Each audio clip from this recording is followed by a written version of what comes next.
Hello and welcome everyone back to episode 3 of the Casual Spikes podcast. I am Dakota, aka Crowday23, here on YouTube. Joining me is my co-host Randy with Modern from Randy. Say hi, Randy. Hi, Randy. And today is a special episode because, I've made a mistake leading up to this all week and thinking there was only one RC, slowly finding out there was two, and there was actually a third in Japan and Korea. So today we're just going to be looking at the top 16 from all three events, kind of going over specifically the top 8, kind of how things shook out. And then there's actually an article by Frank Karsten that he posted, kind of breaking down the entirety of all three metas combined and, breaking down the percentage of all the deck lists that were posted for those events. But of course, before we get into any of that stuff, if you want more content from us, I actually have a podcast playlist now for this podcast that you can check out on the channel. So subscribe, ring notification bell so you know when other videos and of course the podcast gets posted, as well as joining the Discord server that I have in the description of every video. Go ahead, join over there, and go to Randy's channel, Modern with Randy, and subscribe to him. Force him to make videos again, because Um, um, make Eventually. content. Just do it. Not sponsored, by the way. Yeah. But yeah, I think that's everything. We'll just kind of jump right into it. Make life really easy for everyone. We will start with the first event, and this will be the RC Denver, the one that we would definitely be most familiar with. Randy actually getting to go and participate in the event while I was stuck at home watching coverage and, just wishing it was a whole lot better. But Randy, do you remember the top 8? Yes. So I know, ironically, there was three Yawgmoths in the top 8, which I thought was kind of funny because we had a horrendous field for Yawgmoth going into that tournament where way too many rhinos for Yawgmoth's liking. But we had three Yawgmoths made it into the top 8, along with, of course, two different Cascade decks. Sorry, two different rhinos. Let's be real. And then Living End still made it into the top 8. It seems like it's kind of like spiking up or doing well just because it's Rhino's like worst matchup.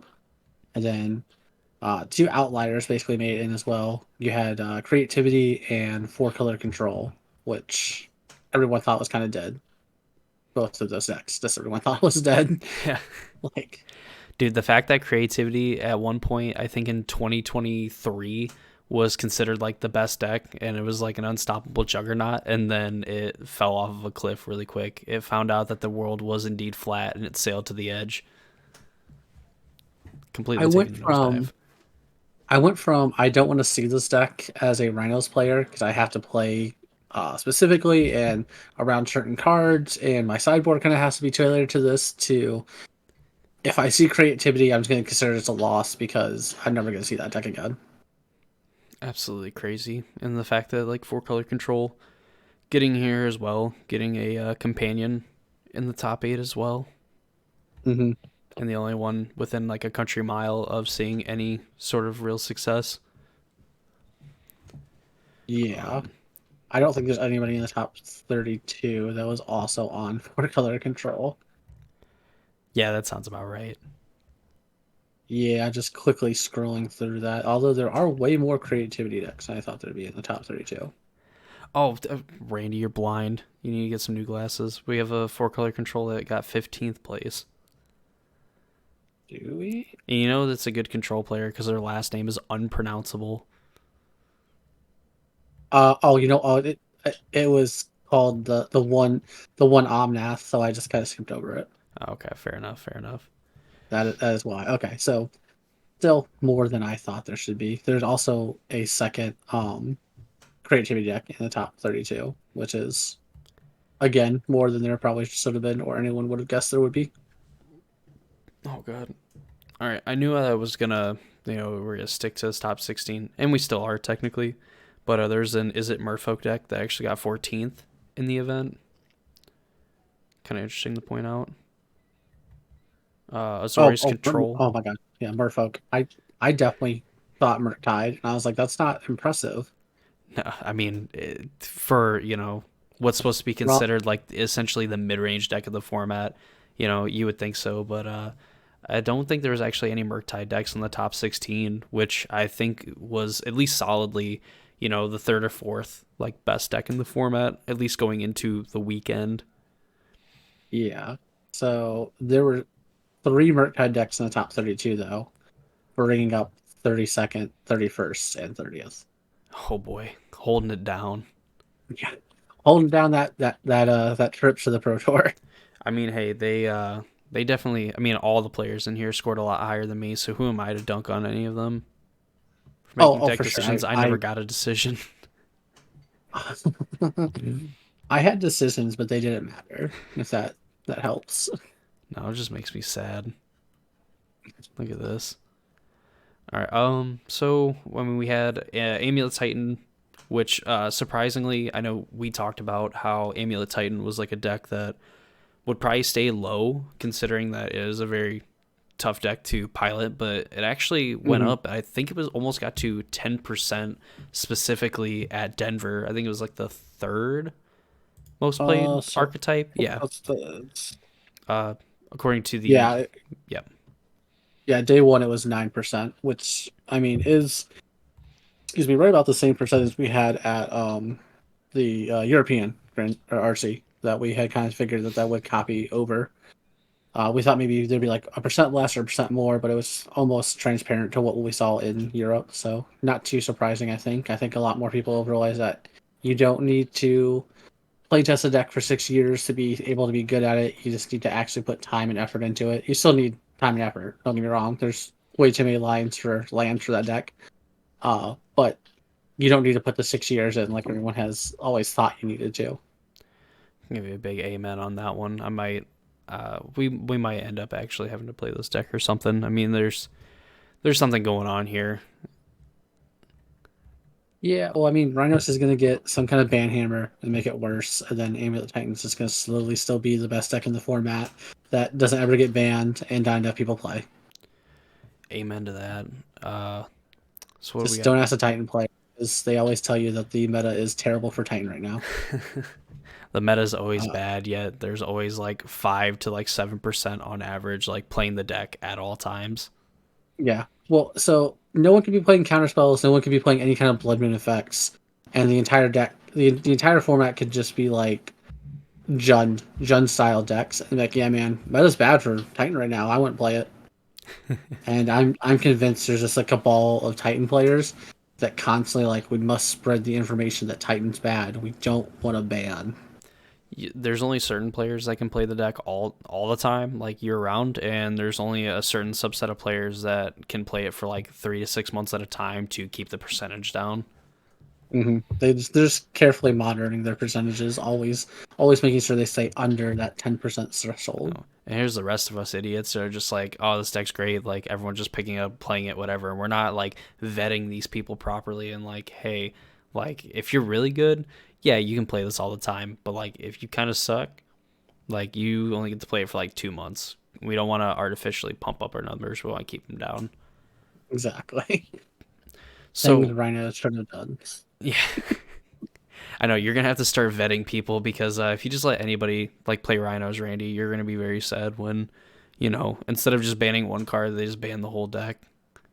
I mean, as it stands, I don't think I should be playing Rhinos. I did horrendous with it. Don't worry. I think there was for every like one rhinos player that did good in this event, there was probably 15 other ones that sucked. Considering Oh how yeah. much of a metagame share it actually had. Holy shit. Oh yeah. We were 21% of the field on day one. I guess so we can go and talk about the metagame share specifically for RC Denver. Team of Rhinos did end up winning the event, beating another Cascade deck in Living End in the finals with hmm just a hair bit of controversy that, came baked into it, of course, after a long day and everything. But nonetheless, Team of Rhinos definitely has the tools to like win that matchup. Like regardless of what happens, I think it kind of lines up favorably in like that matchup, and the living end player just kind of has to sneak one through to have like a chance of winning. Yeah, I would say yes and no. So I think living in for sure wins game one probably 95% of the time because Rhinos is relying really heavily on force negation and only force negation as interaction. Right, right. And then game two and three, Rhinos has like the chance to then win game two and three, but I think it's definitely in Livingston's favor. Like if you look at the actual percentages, like it's like a 30% chance for Living or for Rhinos to beat Livingston. I see. I kind of assumed like there was enough disruptive elements mixed in with it that like if you cascade into rhinos like one time, like if they try to whatever Charlotte's agent, you just force a negation their thing, violent outburst at the end of their turn, make some 4/4s, and then at that point it just shields up. Yeah, it's probably gotten slightly better with Tassa's Timebinder, being able to like counter the Cascade trigger. But like before Tassa's Timebinder, that deck like it was definitely like your worst matchup, and I think that's why we're seeing Living End kind of uptick. We see Rakdos, which is Living End's absolute worst matchup, being continued to like kind of get driven down and kind of taking a backseat to like the top four decks in the format, and then Living End kind of can prey on everything else, and it has a good Rhinos matchup. So like if you know a fifth of your field's going to be Rhinos, let's take a deck that has a good game one matchup against Rhinos. We just need to steal game two or three. Yeah, I mean, I can see that. I'm sure with like kind of the drop off too, and like endurance, and I think just in general like graveyard hate. Living End just kind of gets to run a little bit rampant. Like Yawgmoth, I remember was playing like 2 to 3 endurance, like mainly two. Like that was like a staple. Now there's like some decks that play one, some that just don't play any, and they just jam three in the sideboard. So I mean, at Mm-hmm. least from like the Yawgmoth standpoint, like you had plenty of graveyard hate, so like Living End wasn't terrible. But nowadays, Yawgmoth's worried about beating rhinos, and then now these rainbow rhinos running around, like you got to find a way to take them out, and Living End just kind of gets to do its thing. Mm-hmm. I mean, Livingston's just taking over the position of Dredge, right? Where Dredge's whole game plan was, I'm going to win game one because you're not going to have graveyard hate, and I need to win game two or three, and one of those games I'll be on the play.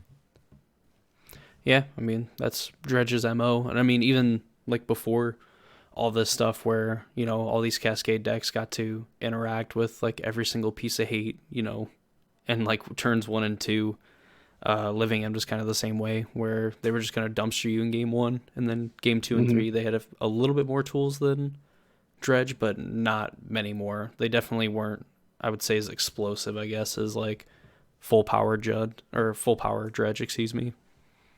Yeah, I mean, I think the best part about Cascade though is like, or Living End, sorry, not Cascade. Living End is like the worst thing that happens is they just have to cycle through a bunch of cards to get to like their pieces. Like, so like I think where Living End fails the most is that like they have to draw their pieces, and like or where Dredge fails the most is they have to draw their pieces, and Living End still has to draw their pieces. But when I have it's turn three and I get to draw four cards this turn, it's a lot easier to draw my answers to your hate pieces than it is when I have to draw one card a turn. And you get to play like almost a legacy kind of like strategy, just because the evoking of like grief, like even if your opponent subtleties it Yeah, while they're tapped out, I mean, like your opponent has to have subtlety, force negation, and then like 2 blue cards on top of it yeah, to stop you from being able to Living End. yeah. Like you get four griefs, four subtleties, four force indications as the living end deck. Like you just have all this free interaction, which as if you played Magic for more than 20 seconds, you understand that anything you can do that costs zero mana is usually better than paying mana for it. Oh yeah, 1,000%. It's always at least like worth a look. So the fact that like we've had Living End decks from like 10 years ago, where you're playing like Deadshot Minotaur and Monstrous Carabid, and now you're just Hmm. getting like the Generous Ent, which is like way bigger than either of those creatures, and you get to play 15 lands because of it, and you technically get to play a counter spell on top of it, essentially a free negate on top of also getting a free Thoughtseize is pretty much a good time to play Living End right now. Oh yeah, I would say living end is a good deck right now. And I mean, I do think that Rainbow Rhinos might end up having a like. I think Rainbow Rhinos has a better matchup against Living End because they have the Draina's Magistrate, which shuts down Living End. and then you have Leyline the Guild pack making your 1/3 creatures have hexproof. Turns out really good. Yeah. Turns out when you just put like staple 5 random keywords, like really the like Draco should just make you like roll a dice that has like every single keyword that's ever existed in Magic and roll it like 5 times when you have a Leyline of the Guild Pact in play. And like it just doesn't matter. Fucking put banding on my trampling rhino. I don't care. Like it's still gonna run you over. Put banding, I wither, and rampage on it, and let's see what happens. I feel it's like yeah, Psychon and Draco is just going to become the new questing beast meme, where it's just like, what does questing beast actually say? It took me a while. Well, after seeing kind of the Domain Rhinos deck kind of break out at Denver, I guess in Ottawa too, but I didn't really get to see anything from that event. That I learned very quickly what it does, just so I could do a video on it and I could I could like rattle off the keywords without actually having to look at the card. So it is a skill that I have obtained is reading the card. Fair enough. That's a Um, skill not many Magic players have. I will let you know that now. and and really, it's not one that is projected to get better in my eyes. No. Quick flashback to Atlanta. The RC there that was Pioneer. I can't tell you how many opponents because I played the Boros Convoke deck that plays the night Convoke creature. Um, in case anyone hasn't read that card, you look at the top 6 cards, and then you get to pick, uh, 2 with X command per mana cost equal to the number of creatures you use to convoke this creature, and then you shuffle the remaining cards back into your deck. You do not put them on a bottom in a random order or order of your choose. You shuffle. I had so many opponents stop me thinking I was cheating. Yeah, and to be Because no fair, one reads. and you know what? I didn't read the card either because like you told me that, and I'm like, why would it do that? Oh yeah, no, it doesn't make sense because you think it would be, like Coco. Like it'd be collected company where like you put them on the bottom. Nope, it is shuffle. And I had multiple opponents stop me going, "What are you doing?" I was like, "What the card tells me to do." I'm taking the legal game actions because your other opponents up to this point might have been not maybe not cheating, but like just performing their cards wrong, I guess. Yes. Uh, Um, but that's all I had to say about people and reading their cards because it's not a trait Magic players usually pick up. you know what trait at least this Magic player is pretty good at? Oh, of course you had to take a drink. I see how it is. Uh, What trait? this guy has a really good trait of reading off percentage of field when it comes to metagame breakdowns because I can do girl math. So day one, there's I'm sure there's probably a day two breakdown and everything like we did with RC Atlanta. I kind of just want to go over the day one just because that's the totality of all the decks. Because honestly, like we're just gonna get a total breakdown at the end of it anyway, Mm-hmm. since we're gonna be missing Japan and Korea. But in specifically Denver, Team of Rhinos had 242 decks registered. I think that includes the domain rhinos, It does. and that was 21% of the field with 242 decks. Yeah. And then we have Yawgmoth was the second most played deck with exactly 98 copies less than the Rhinos decks at 12.5% of the field. Jesus. Amulet Titan, the only other deck that registered triple digit numbers, 9% of the meta at 104 decks to count for, and then kind of rounding out like the decks that had at least 5%. You had Living End had 72 copies, which was 6.2% of the field. Scam at 70 copies at 6.1%, and then Is It Murktide, 64 copies, 5.6%. I mean, Rhinos is pretty good. Mm-hmm. It's still pretty I good. I would like to express my condolences for the 21 players who were tricked into playing Boros Burn at RC Denver. But Randy, it's so good. I think it's like 21 players that forgot that they changed the rules of how about how suspend works. Yes, that works. Like my opponents are gonna be forced to play it, and like I'm gonna get a free 5 damage from this one card. We'll say like 30% of the time, 30% of the matchups. I'm curious. I guess I'm gonna do some digging like after the fact, but I'm gonna see if any of them actually made the second day of the tournament. Uh, I would venture to guess no, but I've been wrong before. The fact, Randy, and I guess just now kind of like reading this, there was almost as many Tamer Rhino decks between normal vanilla rhinos and rainbow rhinos than the rest of the metagame after these are 6, 7, 8, 9, 10, 11. So you had like 11 decks that are posted here on the breakdown, and then like Mhm. 12 through whatever had 3% more than the most played deck in the field.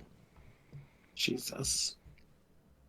So just a little funness here. Uh, Boros was still a high enough percentage to put down at like almost 2%, 1.8%. Jund was not high enough to put down, but one Jund list made it into the top 64. I saw where 0 burn decks made it into the top 64. Jund gonna Jund, baby. Like that's why we're here. We get to play Uh, like 3 of the most broken card. Well, like maybe 4 of the most broken cards in the modern format, and we're barely a deck that makes the top 64. What you mean? I will say there was a great moment I heard about that happened at Denver. I did not get to see it personally, but as you know, or if you don't know, listeners, all the RCs are open deck lists. So you exchange deck lists with your opponents for 2 minutes. They get to look at your deck list, look over it, and then they also get to look over it when sideboarding. But with that said, apparently there was at least 2 Jund players because they got paired up against each other, and they had the time of their lives just looking over each other's deck lists and commenting about each one's flex slots and why they chose what they chose. Oh my god. And I wish I could say that I've ever been that excited to see someone else's deck list. That's only the second time ever that I thought that, man, like I'll probably never run into X deck and then immediately end up playing it in a tournament. Listen, man, you're never gonna run into elves, okay? So Elves isn't a real deck. I don't even what year was that, like 2017? Was that like 2016, 2017? Yeah, one of those 2 years, basically 100 years ago, for Yeah, being honest. at this point, like Uh, pre-COVID. Anything pre-COVID is at least 50 years ago, at least. So this is like a while. I mean, this is like a while ago. Me, Randy, another one of our friends, Mike, went to DC for a Star City Games Open, playing Legacy, and I was set to play Belcher because I just wanted to have a lot of fun. Randy did not want to see me have fun or really win because he wanted me to play Death and Taxes. So I made the sensible choice and I played Death and Taxes in the event. And we're sitting in the tournament hall, and he's like, yeah, I'm playing elves, but like there's probably gonna be no one here playing elves. There's gonna be like 2 other people playing elves besides me. And so we're like, all right, cool, like it's a bad matchup for taxes and everything, as I'm told. And then I immediately sit down from my opponent. I greet them, BS, talk, whatever. And my opponent goes, turn 1, I think plays like a forest Deathrite Shaman. And I'm like, no fucking way. And then I proceed to die on like turn 2 or turn 3 to elves. Probably turn 3. I think I proceeded to die turn 3 to elves. I was like, huh, never gonna see this deck, huh? And then our other friend also played supposedly the other elves player in that tournament in round 1. Like I said, you're never gonna see it, man. Well, See, at least I can say that honestly in modern. yeah, in modern there's probably exactly like 2 people playing elves, and honestly, I feel I would think that, up until, Rhinos got a bunch of like dumb tech and everything, that to me it always feels like elves should be like decent, cuz like how's a deck that like puts 18 power into play across 18 bodies and then also has the ability to drain your opponent is not at least remotely playable, but we live in 2024, so That's a true statement. Uh, do you want to go ahead and move on to the other RC that you found out existed yeah, this yeah. weekend? So it turns out Canada exists, so they had their own regional championship.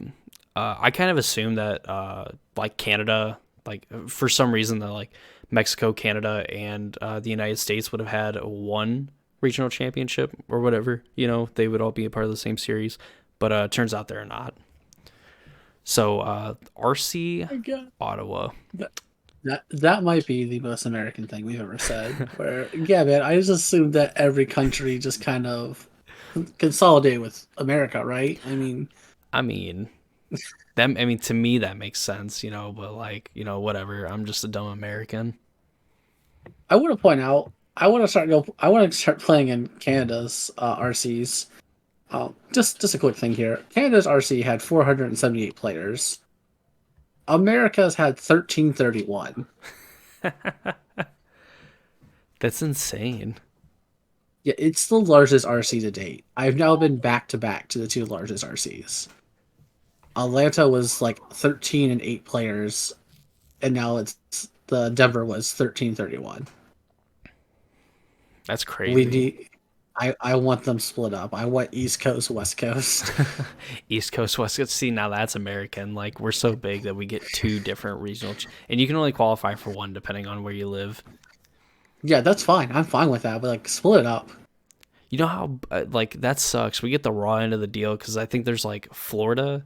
You have like Florida and Georgia like on the East Coast, and then you have like any place in California. You have Vegas. You have Seattle. You have like I guess even like That's Texas. I guess it depends where you draw the line. Like you also like could have Texas.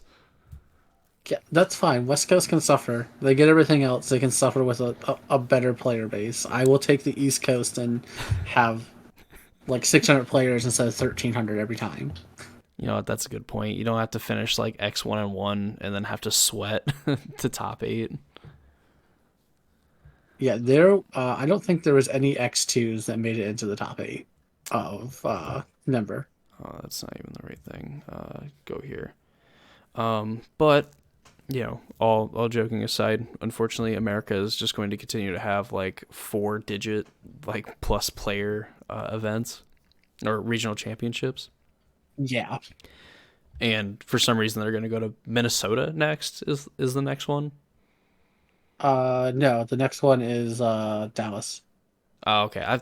Why did I think Minnesota? Maybe it was just Denver. Just like two shitty places that are cold. So I assumed it That's was back fair. to back. Yeah, no, because the standard one's in Dallas. Oh, Randy, did I strike a chord talking bad about Minnesota? Oh, I If don't I give a did, I'm shit about sorry. Minnesota. If I did, I'm Minnesota sorry. means nothing to me. So RC Ottawa, Canadia's regional championship was won by Living Stop. End. Another so Cascade decks being 2 for 2 in these events, actually beating an Azorius control player in the finals and Patrick Wu. I feel like I should know the name Patrick Wu. That at least sounds familiar. So can we talk about this top 8 here? Oh yeah. So past that, the finals is Teamer Rhinos, Domain Rhinos, Azorius Control again, and then Rhino, Rhino, Rhino. Oh yeah, and Like, ninth and 10th place, Rhino, Rhino. can we just talk about the fact that there are 5 rhinos? So like 5 rhinos, okay, that makes sense. Then somehow 2 blue-white control decks, and then a living end. One of Yeah, these things is not like the other.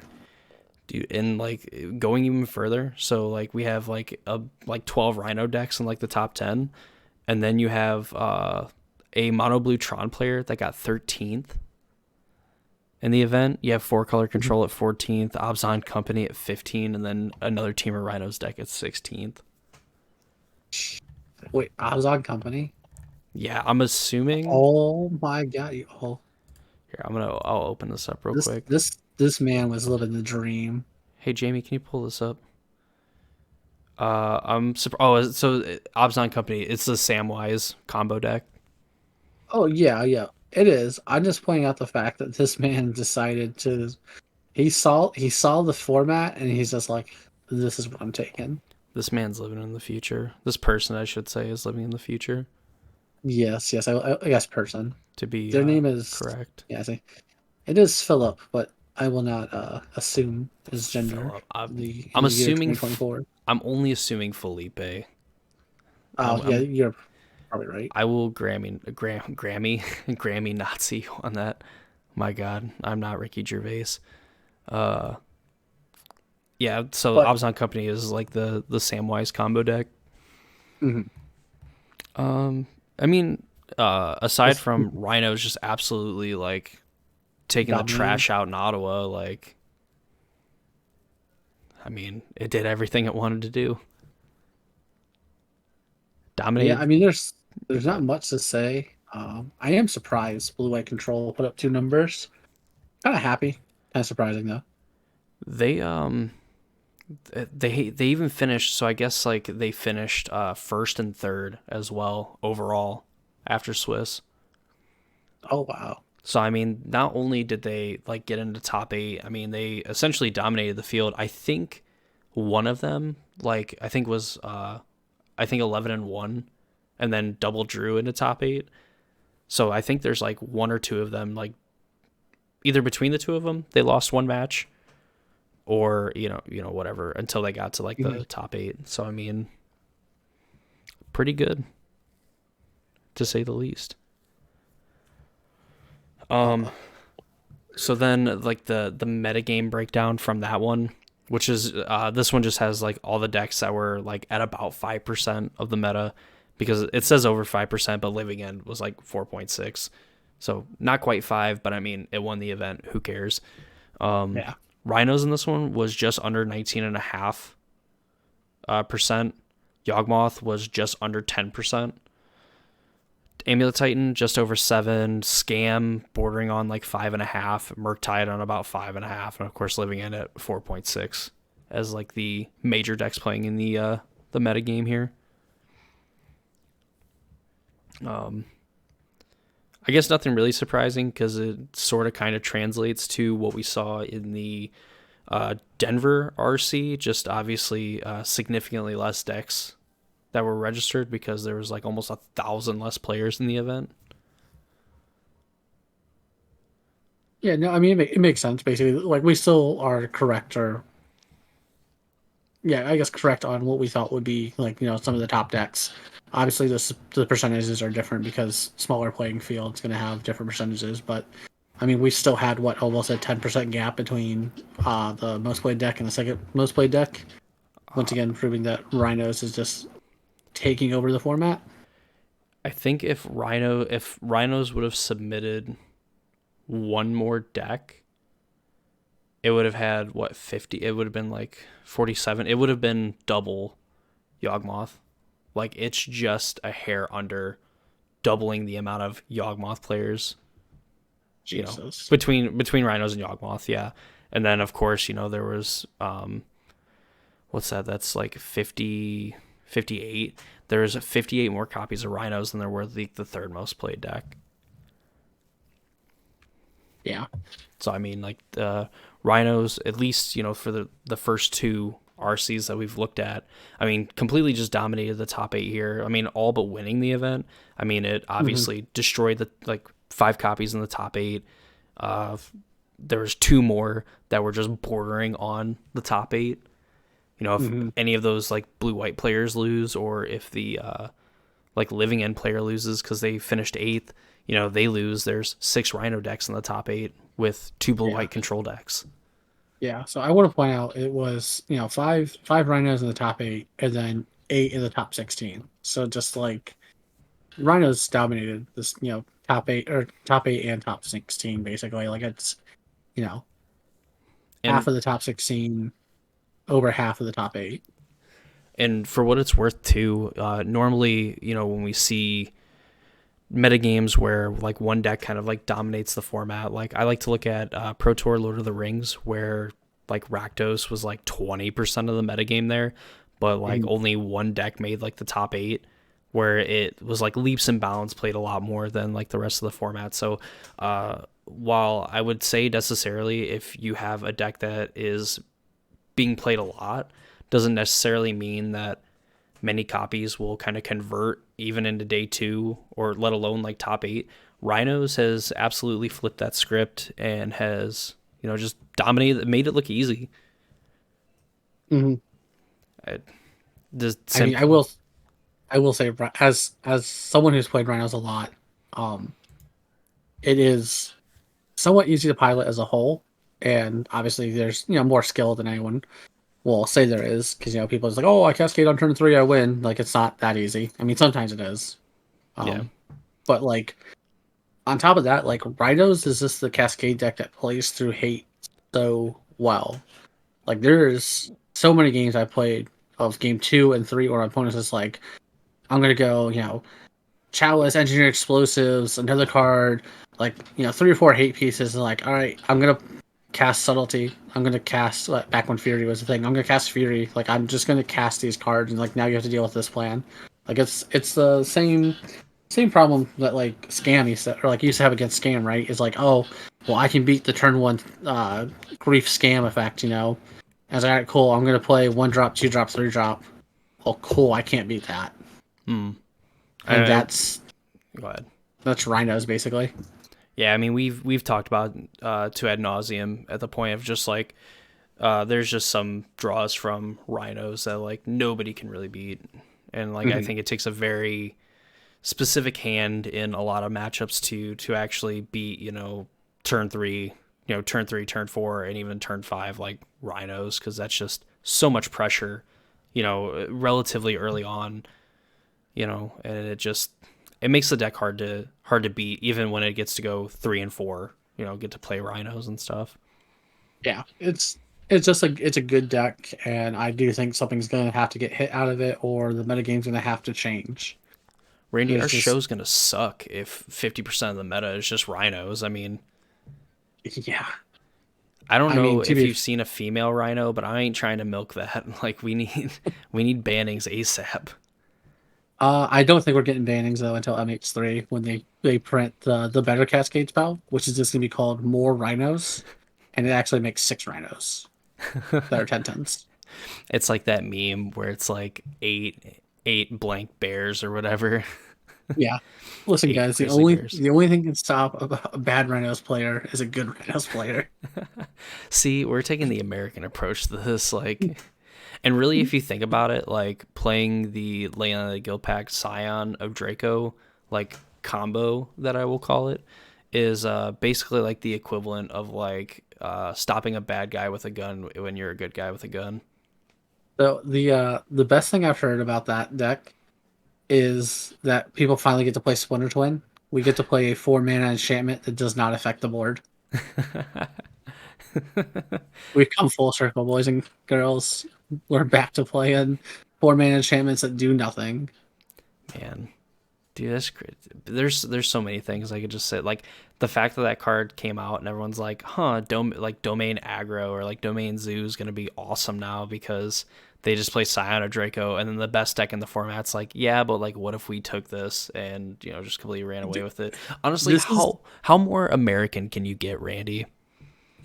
this is the epitome of just like, which is like, yeah, man, we printed a hate card, and the deck that you printed to hate out is just like, thank you, we needed this. By the Just way, we're now better. Like, it's just the equivalent of just like, hey, now we're better. I hope you. I want to thank you. dude, this is LeBron James playing against like the JV like Division 4 high school team, man. Like he's just dunking on everybody, and Rhinos is just like, yeah, like we're just gonna continue to do this. Yeah. The principal is Honestly, allowing it to happen. honestly, that the printing of this feels like the same thing as like the week after Scam. Scam got hit with Fury, and Scam's just like, yes, we're better now. Thank you. The card people used to play against us to like even the playing field is now gone. I want to thank you. It's like Like, that meme with the old man in like the parking lot where he's like, "Oh, somebody call an ambulance," and that was like when Fury got banned. But then they like, "But not for me," and it still had yeah. its gun firmly pointed at the rest of the meta, like knock me off. It And took then a little Rhino was bit like, longer than we liked, but I also want to point out that Scam said it can't die, and Rhino said, and I took that personally. just That's all it trampled all happened. over it. Yes, but not really much to say in Ottawa other than I wish that was the number of players that were playing in Denver. Yeah, Canada got the memo that like Rhinos are the best deck. They must have been listening to the show because it definitely came out in full force. And like I said, other than short of winning it, like kind of dominated their top eight. Yeah, top 8 and top 16.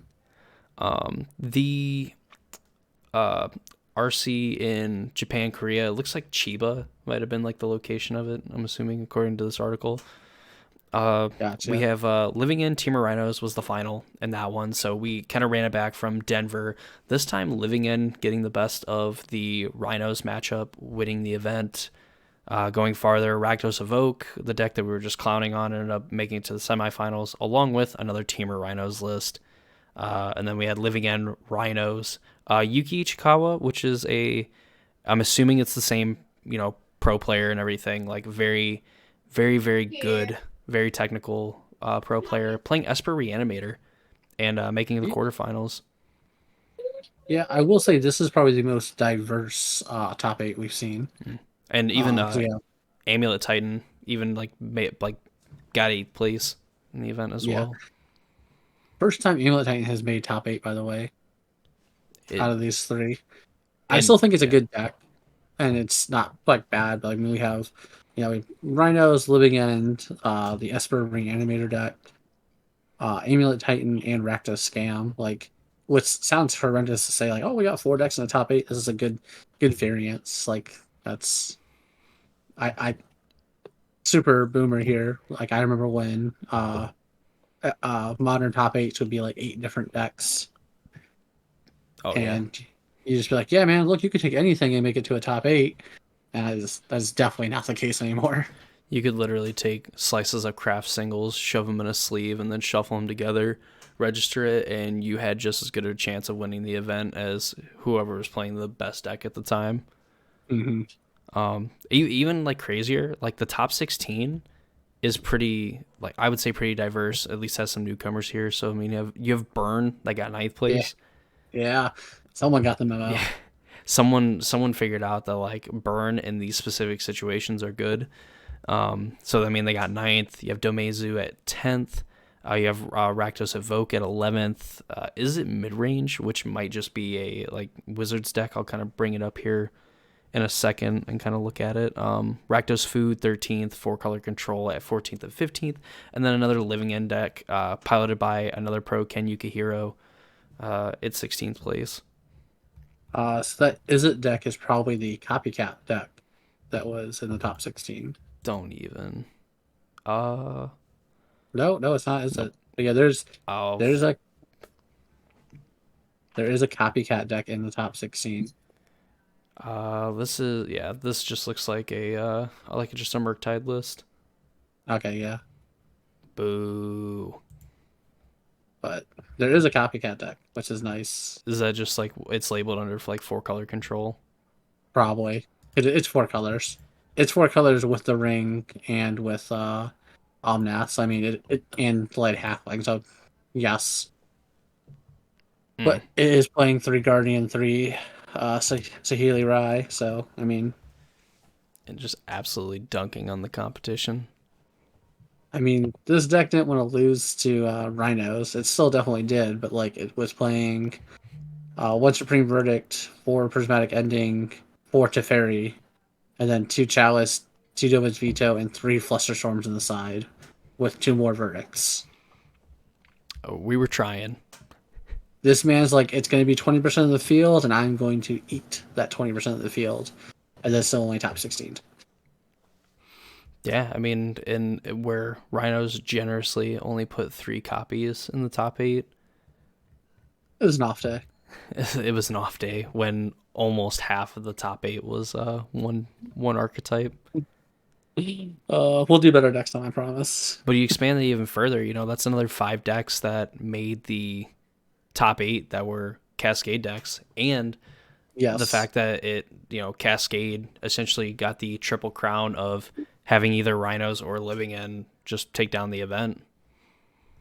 hmm I do unfortunately think that Vital Outburst might finally get the axe at this point. And you know what? Good, good riddance. You know what? Whatever. F friendly fire. Good riddance. No, not my kitties. Not my kitties. Oh man. So yeah, I mean it definitely brings into question, and we can talk about potential format changes. I'll go over the total metagame real quick, and we'll kind of give Mhm. some lasting thoughts of kind of how the weekend went and everything. And I think this might be a good time to remind you that if you still haven't subscribed, even after that sweet promo at the very beginning, you should definitely do that now. Ring notification bell, when videos get posted and when episodes of the podcast go up as well. I'm also gonna try getting it on like Spotify. Like I was messing with it the other night and I got pissed off and I was sleepy. I only got like 2 hours of sleep the other night. That was me on Thursday when I got into Denver. Um, so I guess let's go over this breakdown. I can talk about that Yeah. trip. All right. So total, Frank Carson on the Modern Magic Reddit, and he posted an article on magic.gg with a bunch of stats, but the one I particularly wanted to go over was the total metagame across, I believe it was the 2,056 deck lists that were submitted across all 3 regional championships. He also writes that after fixing mislabeled archetypes, I determined the combined metagame share and the match win rates, non-mirror, non-buy, non-draw of every archetype over the weekend. So the top 5, or excuse me, there were 6 decks across 3 formats that had at least 5%. You had Teamer Rhinos, which does not count the domain Rhino deck and everything. So just straight up, Teamer Rhinos, the deck that we know and probably hate, was almost Love. 19% of the field and had a 51% match win rate. That's fine. 51% is okay. I mean, winning more than you lose, that's fine. Yawgmoth was Mhm. 11% and was 0.3% higher in its match win rate at 51.4%. Then you have Amulet Titan just creeping in at under 8% and was 49.2% match win rate. You had the Rakdos Evoke deck at 7.1% with a 48.9% match win rate. Living End 5.6 and coming in at a staggering 57% match win rate, which is nuts. And I then told you. finally, Is It Murktide 5.5%, 49.2%. And those are the decks that just had a 5% or better metagame share across all 3 formats. So two things. One, Living End is just a new dredge. It's going to win game one without really any question, and then it just needs to steal game two or three, one of which it will be on the play. Or two, when you take Teamer Rhinos and then add Domain Rhinos, you are looking at 21% total of the meta all across these last 3 RCs were Rhinos. That's a lot of Rhinos. It is. And we talked about it, when we're going in between like all the RCs and everything, that Rhinos itself has like a very, like when it has a very good draw, it's like near impossible to beat without some very specific draws of your own. And the Mhm. Domain Rhinos deck just kind of like ramps that up, where I honestly think if you're not playing like Beseju or like a way of playing like main deck like Enchantment Hate, like if that deck just has the equivalent draw that the Team of Rhinos deck can have, like there's almost a zero. Like if you thought Rhinos was like a near zero, I think that's actually just zero. Yeah. Like if they go to play like Leyline on 0, they play Scion or Draco on 2, and then they just cascade into like just one Rhino. Not even like we're gonna play Rhinos for turns 3, 4, and 5. Just turn 3 Rhinos. Like I think that's just like enough to beat everything. Because I mean, all 3 of those creatures are just beating everything in combat, and they're gonna be Mhm. untargetable. Um, so I played against this deck as the on teamer Rhinos, and I mean it plays out like the mirror normally does. Like I lost game one because my opponent drew more Cascade spells and I drew Cascade spells or Answers. Game two, repeat. I did that. I had more Answers slash Cascade than my opponent, and then game three, my opponent mulliganed I think to 5, and just went Leyline on turn one or on turn 0. Nothing turn one. Turn 2 played Scion Draco. Turn 3 played Scion Draco, and then did not cast another spell for the rest of the game. That's just insane. I had quite literally no way to interact with the Scions because I have Hexproof. So And like yeah, it's just I'm not sure if it is the correct thing to do. I think that you don't need to play Domain Rhinos going into like an open field. I think that Domain Rhinos is now we come full circle to where Rhinos is the best deck. We now have Domain Rhinos to eat on the other Rhino decks. yeah. I But had I do think you lose percentage points with like your overall main deck is now different. You're not playing, Tidebinders and things like that. You don't interact with your opponent nearly as much, but you're just trying to like high roll slash I'm going to eat the other Rhino decks.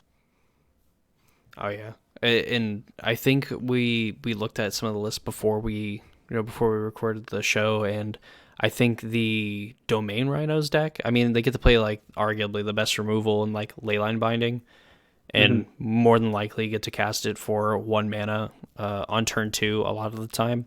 But it doesn't have things like Dead Gone, Tashawn's Tidebinder, like you were talking about, and I think it feels a lot worse when you have to get rid of like a Ragavan or something like that with like a Leyline Binding versus just getting to play like Dead on it and then have the utility of Gone, Mm-hmm. when you need it later. So I will say so. I think the biggest thing with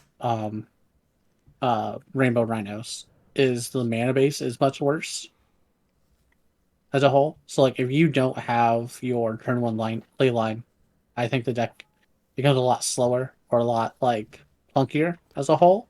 So like I think there's pros and cons to the deck. I do think that we are in I think for me we're still in the flavor of the month, right? Or flavor of the week where like shiny new toy, everyone wants to play with it. Maybe it's broken, maybe it's not, maybe it's Maybelline. But I do think that it's not necessarily the best option. And I think that Teamer Rhinos is going to showcase that consistency is going to be better than outburst effects of like, yeah, I went turn two, made an unkillable 4/4. Yeah, that's great. But like when you're talking about, multiple rounds of a tournament, it's the consistency that matters. It's why we're seeing, Recto Scam drop off, right? Recto Scam is great when you have like a 4 round tournament and you are like turn one scamming people, every round. You're not going to do that over the course of a 9, 10, 14 round tournament. oh, So when it cares, about consistency and card quality, I think that's why you're going to see Teamer Rhinos continue to be the preferred deck choice. it'll definitely be interesting to see because I think a lot of like I agree with a lot of that just simply for the fact that like mostly lines, if you don't have it in your opening hand, they kind of suck to draw. So I think they have to find some way to kind of mitigate the feel bad of drawing like a ley line later on. Like sure, you can just play it Mm-hmm. on turn 4, and really like if you already have a Scion in play, because I believe the deck is capable of just playing turn 2 Scion naturally Yeah, and its mana yeah, base. it's like how Domain Zoo is built, right? Like Domain Zoo can still play Scion on turn Yeah, two and yeah, cast Tribal Flames for 5 on turn two. Like yeah. it's designed to be able to do that.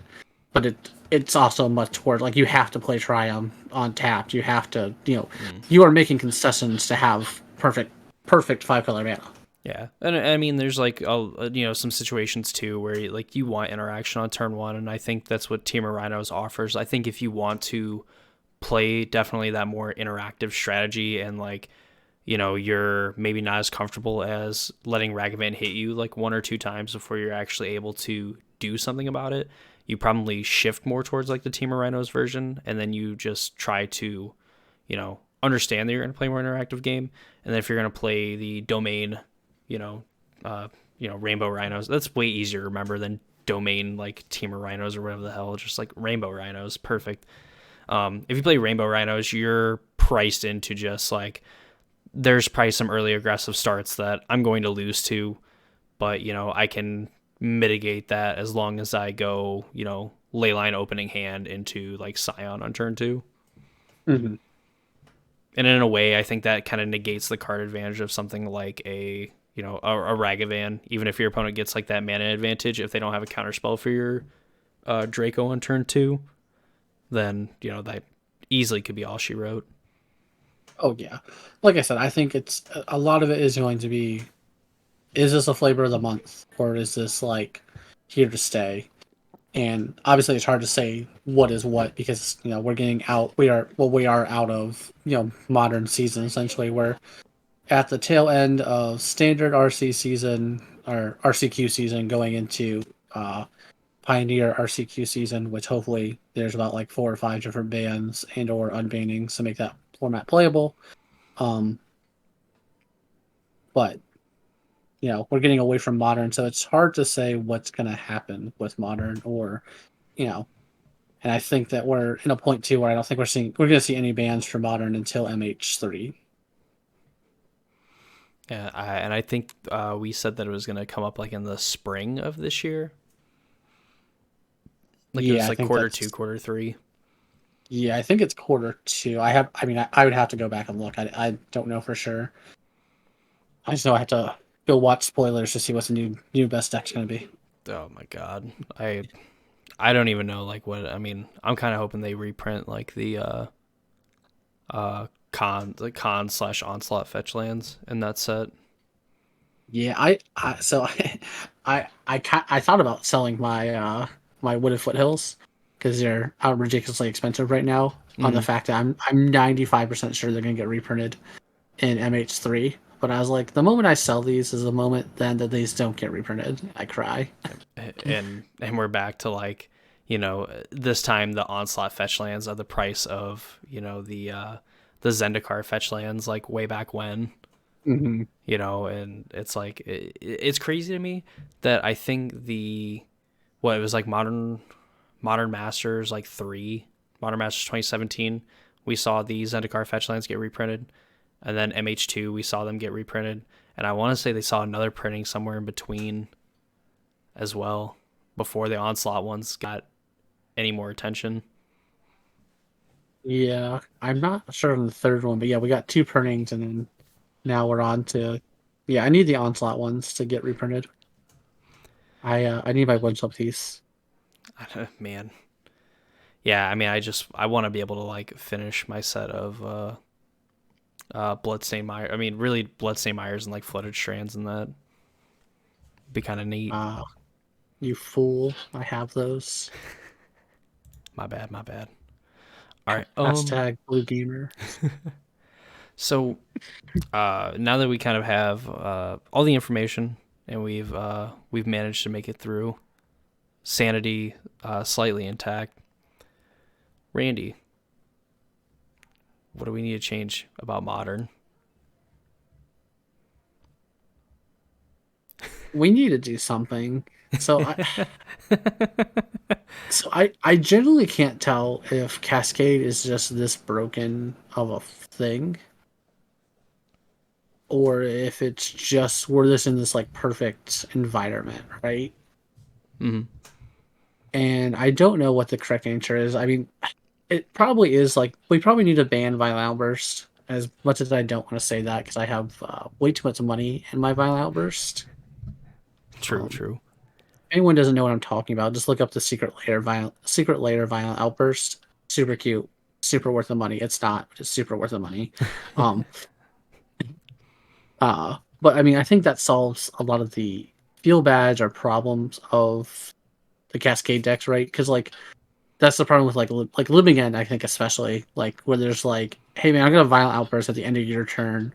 I know you have I know you have a mana for a counter spell, but I'm gonna pitch Force Negation, so it's not gonna matter. I'm gonna put 20 power in play, and then I'm gonna go to my turn and attack. Do you want to concede now, or do you want me to actually go through the motions? You got to save that 15 seconds of moto time, baby. There ain't nothing you can Exactly. do about it. And then I think like, and then obviously Rhinos is that to the lesser ascent, of course, with putting in 8 power at the end of turn is annoying, but like that's not game winning. Like I don't swing for 8 and you just lose on turn 4. But I do think that like that is probably the biggest step that we need to take for the Cascade decks to at least make them more bearable. I'm also not sure where that's going to put us on what they're going to look like. I know Um, that for at least the domain version of Rhinos, I had seen like discussions of like playing Ardent Plea just because like that like with your dream start of like Leyline on turn 0, Draco on 2, like if you play the Ardent Plea, you get to attack for 5 on like turn turn 3 3. or whatever when you Yeah. cascade, and then you at that point it doesn't matter because now you have 12 hexproof vigilance, lifelink, first strike, trample in play. Yeah. So I mean, I think that's the problem too. Is like it doesn't negate crashing footfalls, right? Like so, I think Living End becomes a lot easier to deal with if like you can kind of become like a control deck and just play board wipes. It's like okay, Living End's gonna Living End on their turn. I'm gonna board wipe on my turn. We're gonna go back to playing this game. Mm. That's not like a problem. Like Cascade then still gets to keep all of its like Rhinos gets to keep all of its dumb shit, and then still just like, okay, man, no, we're not gonna play Final Outburst. We'll play, Ardent Plea. Mm-hmm. Okay, yeah, we'll just cascade with this. It's fine. Um, and so I don't know if I don't know if that's what actually is the problem, or if it's just like we need to ban crashing footballs. I at least think, and normally I'm on the side of like, let's just, if you don't want it to exist, just get rid of it. Mm-hmm. So, but I don't necessarily want to be in the camp of like ban essentially every card that does something impactful that doesn't have a mana cost or cost 0, whatever. Mm-hmm. So I think Violent Outburst is at least like the place to start, and then we kind of see how things like shake out from there at this point, because Yeah, I don't think I want to necessarily just jump the kill gun. the deck. Yeah, Mm-hmm. just outright kill it. Like I mean, yeah, I mean, I think both can be very unfun to play. I mean, Living End especially can just feel super unfun to play against because like it What literally doesn't care what you're doing, and a lot of the time it doesn't matter what you do. I will say that like the Living End is definitely one of those decks. If you're running hot, like it just feels like and you play against someone running hot or having great luck or whatever you want to call it, it does feel like you just made no decisions the entire game. Like game one, you definitely didn't make any decisions, and game two, you're just like, all right, pouring in my hate pieces, my graveyard hate, and then living in just like mulligans the 4 and just has like the perfect hand still. You're like, all right, cool. Cool, like so nothing. Nothing like you just like play hate piece and they'll go cool. And your turn, I'm gonna kill your hate piece, still cascade with like counter magic up, and you're just like cool. So like I just nothing I did mattered. Thank you. Oh I'm yeah. glad to know that like my thought process were just I could have just not registered the deck for this round, and I still would have had the same outcome. Awesome. And the fact too, it has like the utility of getting to play like a legacy strategy and like double check for hate, and with the Hmm. evoke grief, and then if you have nothing, they take your best card, and then they get to do their best scam impression of like playing a shardless, getting back that the grief, and then taking away your other best card, and still telling you to top deck a wrath you're probably not playing. Yeah, exactly. So I mean, the problem is I think that like I said, I think Rhinos is the best deck consistency wise. I think Living Dead is probably one of the best decks in the format too. I think it's I think that as we see scam go down more and more and more, living end's gonna start popping up. And the problem is like living end has like some mediocre matchups, from the top eights as well. Like um you have Yawgmoth, which is not like necessarily a great matchup for living end because they can play the graveyard hate. They have, Yawgmoth, which is like, I'm gonna living end, cool, I'm gonna sack my entire board. I'm gonna get my board back. Hmm. Glad you got your board too. And like, they can still play this game, but like I don't think Yogg is playable currently in the sense of like you have Amulet Titan popping up more, you have Rhinos that's like a fifth of any tournament you're going to. Like those are two decks that aren't good favors. Like those aren't good matchups for you. Can you beat them? Sure. I mean, Burn can also beat mono white life gain. Doesn't mean they want to play into it for 9 rounds. Absolutely not. And I think that's where we're getting at with Yawgmoth. I think Yawgmoth is a really cool deck. I think it does a lot of cool things. I think that when I put 10 power into play on turn 2, 8 of it trampling, they just they look at their hand, they look at their board and go, "This is stupid," and then they concede. Yeah, and And I now they have the benefit of looking across and seeing that like, oh, they have lifelink, oh, they have first strike, oh, they have all this other stuff, and Yeah, I'm just never going to win the game. exactly. And I think that Yawgmoth is slowly getting pushed out of the format until either Rhinos becomes less dominant, gets something banned, something happens. I think until that happens, that's where we're at. I think that Rhinos is going to be uh, probably the top deck in the format, and I think Living End is slowly going to work its way into the top 5, taking out Rakdos Scam along the way as being one of the top 5 decks. Yeah, I could see that. I could see, like Yawgmoth, like basically its best tool for fighting is probably just gonna be like main deck like Thoughtseizes. Like continue to play the Besagers, probably play Thoughtseize to try to interact like earlier, Mm-hmm. and I don't know what you cut because the deck is pretty much like kind of locked up. I mean, you probably end up cutting like a dork, like the one ignoble hierarch that you end up playing and some other Yeah. random BS to You're probably just support it. trimming on some numbers or doing something. But yeah, I mean, Yawgmoth needs to figure out what it's doing because as it stands right now, it's not doing well. Like it's And being played a lot, but it's not putting up the numbers it needs to because Rhinos just runs over it. mm-hmm. No, But I one mean, thousand obviously, percent. we'll see what happens. We'll see if Wizards decides to say anything about the format and before MH3 comes out. I don't see them touching it except for maybe I don't know if we have any Pro Tours that are modern coming up. I want to say that they're probably gonna have at least like one a year. I think it's probably gonna be like standard, and then like modern pioneer. Probably. I just don't know if we have anything coming up close. I I don't don't think we know. have any modern Pro Tours coming up until um MH3, basically. I think that's the modern Pro Yeah, Tour. It's like when that set comes out, that's the set they're drafting. That's also going to be the modern Pro Tour. that Um, or the Assassin's Creed Universes Beyond. I see you having an aneurysm there, Randy. Listen, back in my day, magic was magic. Okay. Hey, it's so. I mean, yeah. Along with like other like business decisions that I don't necessarily agree with. I'd imagine that there'll be a modern Pro Tour, either with MH3 or the Universes Beyond Assassin's Creed. Yeah, whatever one. Excuse me. Oh, whatever what it is. But I don't think we're seeing any changes to modern until MH3, basically.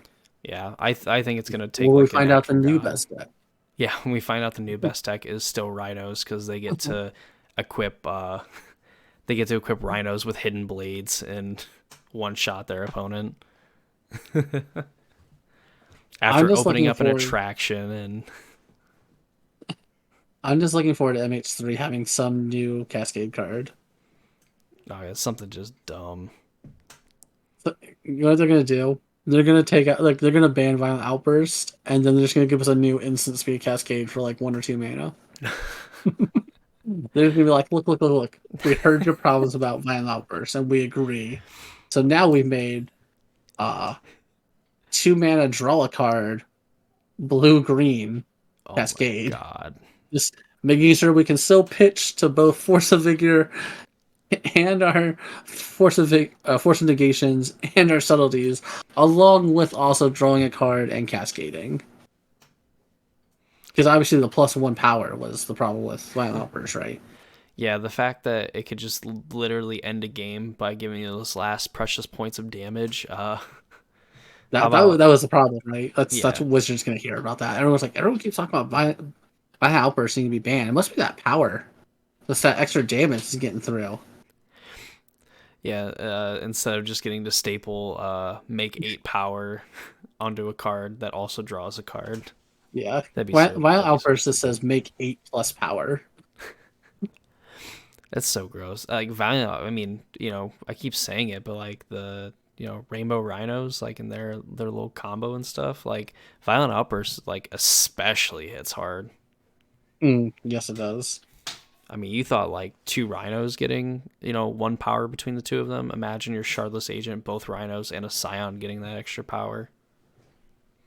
While being hexproof, trample, First Strike, banding, Lifelink, Vigilance, death touch. Wither. What are some other like sweet keywords? Then they hit your opponent and they have to mill 6 cards, and then you get all their lands. Oh, If they but own a yeah, house, you automatically own 50% of it when they sell it in the future. doing Mr. Craig. Hello, Mr. Greg. Yeah, he made a little appearance. He's a little late to the party. Like we were talking about cats a little bit ago. We can stop talking about cats. It's okay. Violent Outburst is all cats. Enjoy it now. Yeah, I know. That card's gonna get banned. I'm gonna cry. And honestly, you're probably right. Like we probably won't see any major bannings until closer to an event that matters, unless Magic Online data suggests that like Rhinos is probably like if it gets to 30, probably over a third of the metagame between probably Rhinos of both variants and Living End. Uh, I think if we see a high percentage, we could see a banning coming sooner rather than later. Yeah, I don't know if we will though. I will say Rhinos is one of those decks that doesn't show up a lot online because people don't like playing it. Like they find it pretty boring. They hate So like, winning. well, like it is a boring deck in the sense of like you do the same thing every game, right? Like you Mm. cascade turn 3, you make eight to 10 power, and then you win the game. I mean, So like it's super fun in my opinion. I like Rhinos. I think it's a fun deck to play. But that is like people's biggest complaint of Rhinos is it's a boring deck to play consistently.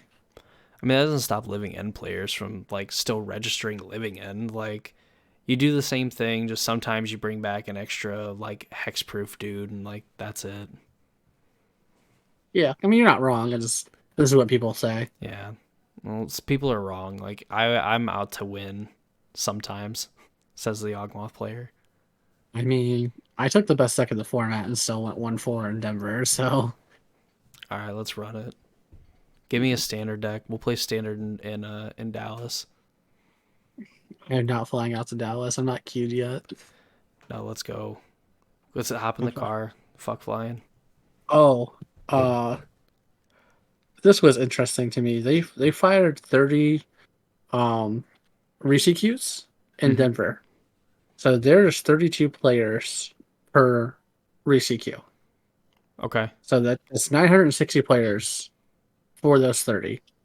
Obviously, some of those are like recycled players, right? You lost on the first one, you're back in on the third one type deal. Yeah, yeah. They were charging $20 an entry. They made $19,000 off of just that. My God. Yeah. Um, I had a lot of free time on Friday, so I was listening to how many they were firing. Oh, But those sweet, sweet sounds. it was wild to me when I did that math. I just thought that was like a little bit of like interesting tidbit. Man, What are I you mean doing, those Greg? those events are that's crazy. Isn't it? Like I just I can't imagine just continuously dumping money into trying to get queued. Don't get me wrong, I'm not discouraging people who do that or saying that like they're wasting money or doing it wrong or whatever, people will say. I can't justify doing that, but I can't justify going out to a tournament I'm not qualified for. Um that like let me rephrase, I can't justify like flying out because I got to fly out to Denver. Like if I lived in Denver and I wasn't qualified, yeah, I'd just show up on Friday and try to do a couple, re-CQs. Hmm. What's the worst that happens? I waste like $60 in a day. Oh no. But like there's people that like flew out there that weren't qualified, and I was like, nah, man, I that couldn't take is that chance. that is not the strat for me. I mean, I wish I could do that. Yeah, I'm way too poor to justify that. Let's take a vacation where like the main reason is to play in the main event, but I'm not queued for it, so I'm just going to like jam a ton of these events and hope that I 5-0 one of them. Yeah, like that's why I understood like Atlanta that happened. Like there's a lot of RCQs or re-CQs, and I understood that because I mean like you could still come out for like it was a whole dream hack. You can come out for the dream hack. Um, like a lot of people live in Atlanta and the surrounding area, like so it's not crazy. Like oh yeah, man, I spent like 2 hour drive to come out here and try to spike one. All right, Hmm. like I know there's a lot of people that come out to Denver or like live in Denver. I'm not that I like dumb or dense, but like it just seems like Atlanta to me made way more sense though than trying to come to like an SCG con essentially to spike and hopefully enter the main event. Mm-mm-hmm. Yeah, I think SCG does like I think they give out buys. I mean, I think they do re-CQs, but I think they also give out buys to their main event. Yeah, I think so. But I mean that's what Denver was though, was like essentially an SCG con. Like there was no dream hack attached to it type deal. It was just all magic.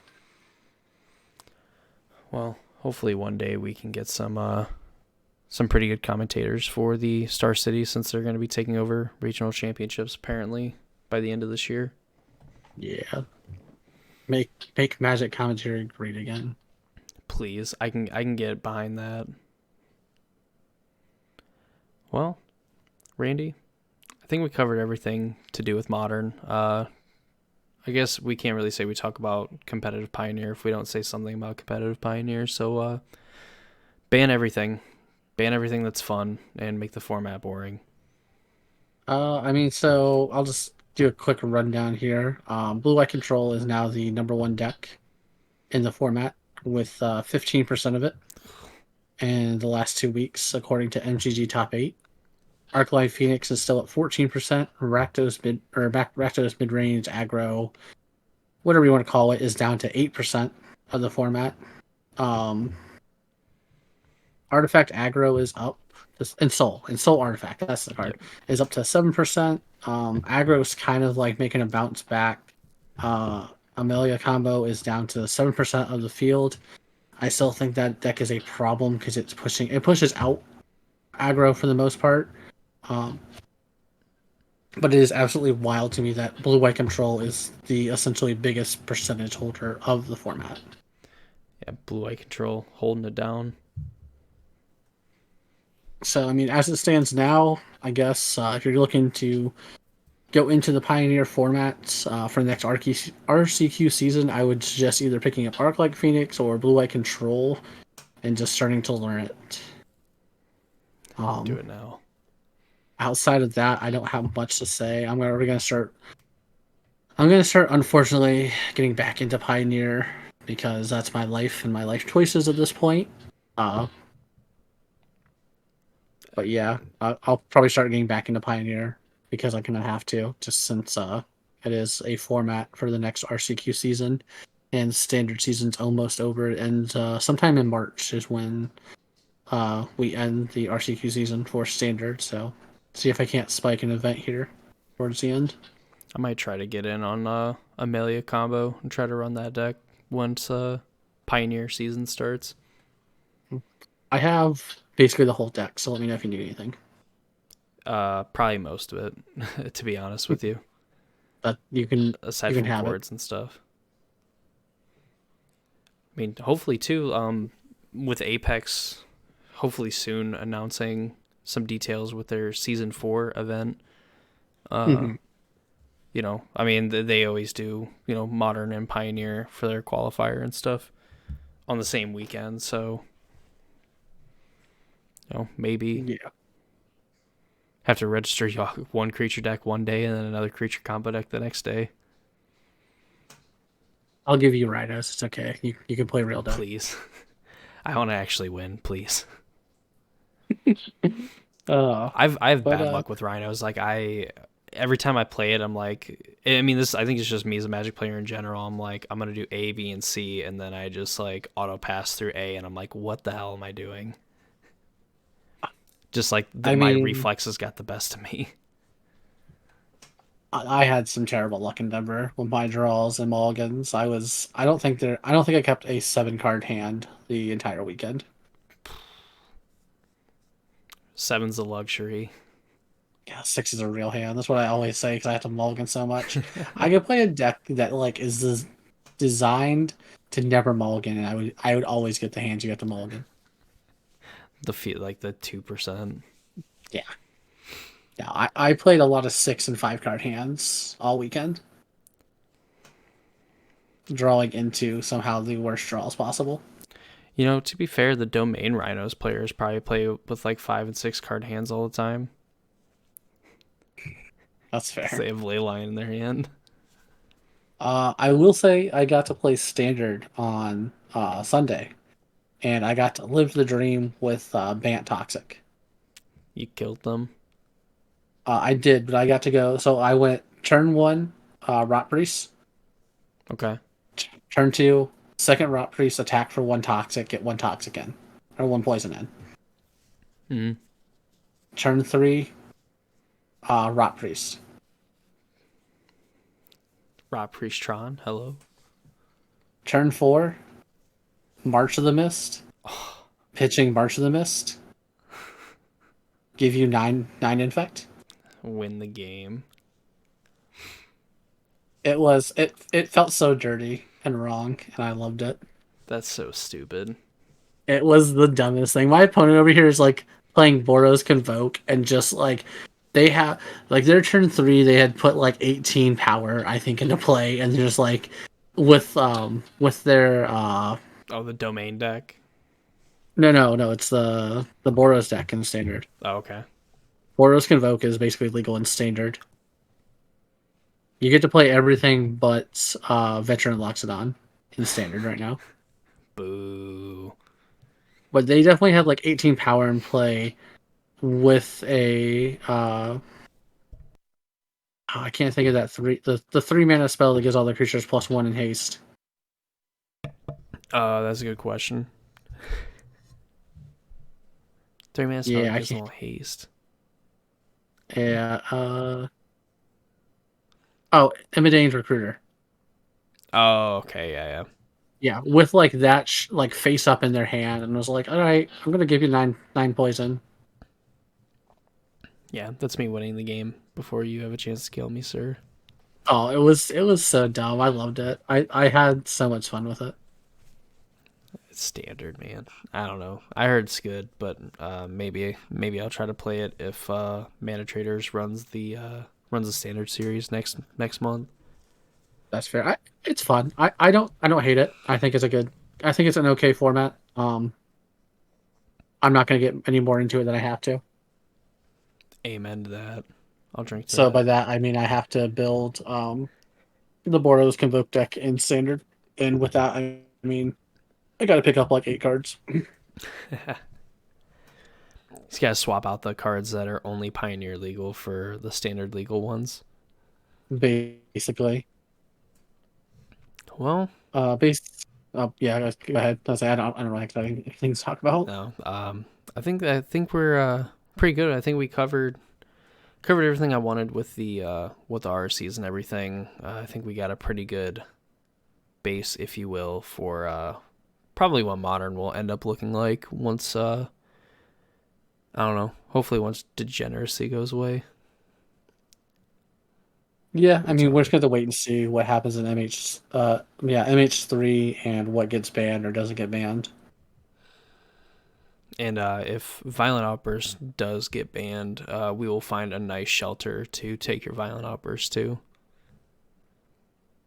Poor so kitties. they can go to a good Well, home. we'll need a good home. They'll be so lost. They'll be so lost out their rhino brethren.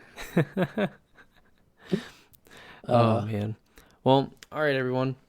That is going to do it for episode 3, Casual Spikes podcast. If you are, liking what you see, you've made it this far, feel free to comment down below if there's anything you think we can improve on, anything you want us to talk about in the next episode, which will probably end up shifting gears maybe a little bit more towards Pioneer and probably some other like topics. 'Cause I don't know if there's really any major tournaments going on.